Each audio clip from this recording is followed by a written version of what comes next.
Ba't papasok? Anong wala na?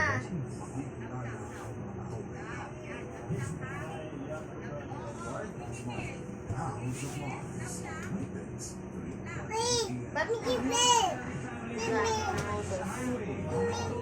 Ay, ayoko kung utusan mo ako. Si Dada na, sabihin si Dada. Nandun lahat.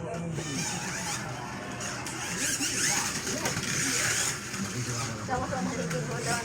Ako ka talaga. Ako ka dito.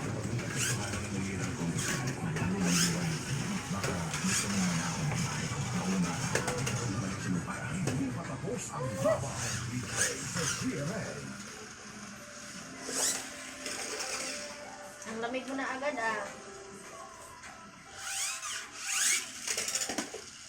Bilis lumamig ng bibi ah.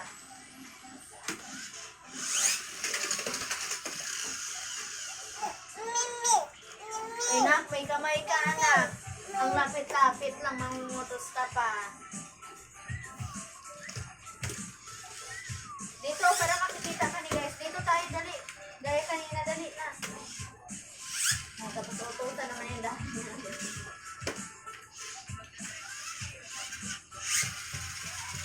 Uy, kumot. Nilalamig ako. Nilalamig agad?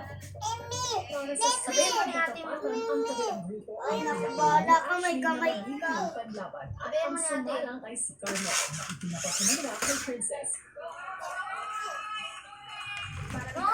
Po nila kay Carmel kasi sabi po nila both singers daw po tapos Ang kulit. something to do with being Pag pinaba yun, lararo kami laro. Ay, sa sino pressure ah? din kuya kasi alam ko din po talaga na tuwing mga task si Carmel din po talaga sobrang focus and talagang magaling din po siya sa task kuya. Kabado man, mabilis na nagamay princess ang tamang diskarte kaya naman muli niyang nakuha ang susunod na tapos para sa kanyang show. No! Sobrang saya ko lalo na nung nakita ko yung pag-grupo ko. Sobrang gaan sa pakiramdam dahil nakapag-ambag din po ang para sa grupo namin. Matapos maling manalo, ang kabilang grupo pa rin ang pinili nila Ashley na maunang magbigay ng Pero hindi ba sa basta malaglag at ang napili ng Team Carmel ay si Eliza na pinapatan naman nila ng kapwa kababalik-lag na housemate na si Marco.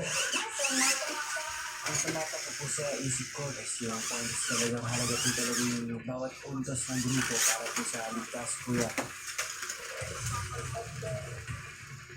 Ayoko rin naman po na malagay po sa alanganin yung grupo ko po. Kababalik ko lang po and ayoko rin po na malagay po ulit sa ganong posisyon po kuya. Nak, marunong ka na mag-ano na. Tingnan nyo guys, pag ano yung ano niya, panay pakutos. Sa kanyang sunod na subok, mukhang mas gamay na ni Eliza Pinautosan mo. ang diskarte at mabilis na napakusa ng bola para makuha ng kanilang team ang Kaya kanilang mo yun. pagkakas.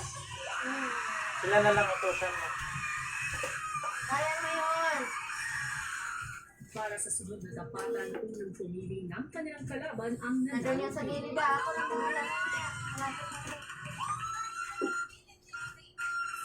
Mainit kaya to. Hindi ah. Parin mo lang yan lahat. Kaya kinikilig namin itapak po kay Caprice kasi mas makampante din po ko kuya dahil ang nagiging katapat ko po ay si Tala po. Hindi din po kami masyadong magaling sa mga task kuya. Ako din po alam po kung narin po po ko task. Matatakbo. Kuya, sabi ko,